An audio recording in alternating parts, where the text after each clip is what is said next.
I'm here with Meg Johnson from MegJohnsonSpeaks.com. She just spoke as the keynote at the Build Your Blog conference. Why did you decide to connect with bloggers?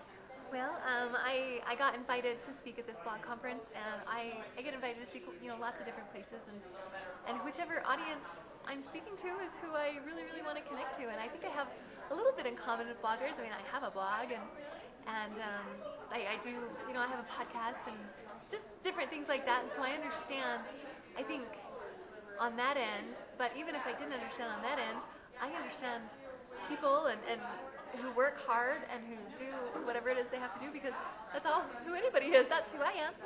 So I think that on that end, that's I think why people maybe like me as a speaker, because I'm like a true motivational speaker in the sense of the word. Like, that's what I come to do. I come to motivate and inspire, and I don't have anything that other people don't have. Like, we're all just people, but I happen to look the part. So I'm in a wheelchair, my hands are paralyzed, and things like that. And so I have trials on the outside, but everybody has trials, and most are on the inside. And I'm disabled and paralyzed on the outside, but people can be disabled and paralyzed on the inside.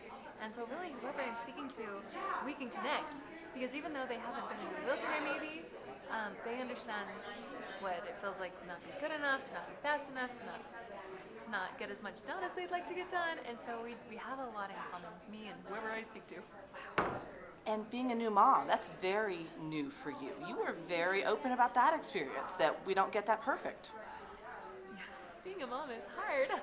Being a mom is so hard, and I love her. I have a little daughter, she's 3 months, and I just love her more than I think I could love anything, but it's hard. It's so much harder than I thought it was going to be, and not quite as exciting.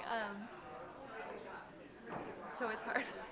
And what's the first step for folks, whether it's a physical issue that they are dealing with in their life, like you explained in very raw form about your struggles with the wheelchair? You were very open about that, whether it's that or the emotional thing that they're dealing with. What's the first step?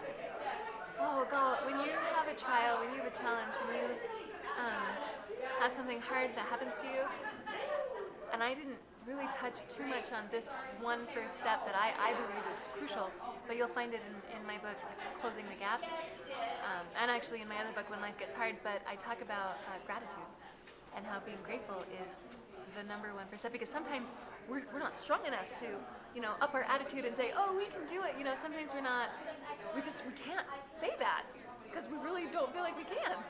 And so just being grateful is the number one thing that I think everyone needs to start with, and that having that base of being grateful, whether or not things around you are necessarily worthy of gratitude, I think it gives you something strong and firm to stand on, even if you can't stand. Do you know what I'm saying? You're so cool.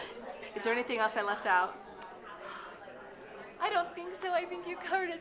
I don't think I said very much about, you're a mom blogger, so I didn't say very much about being a mom. You did, though. You talked about it being hard. But any other advice for moms? Any advice for moms? I'm so new. I probably don't have any advice. Any moms have advice for me? Well, they should definitely check out your website and your podcast and all that you have going on. Thank you for being such an inspiration. Thank you so much.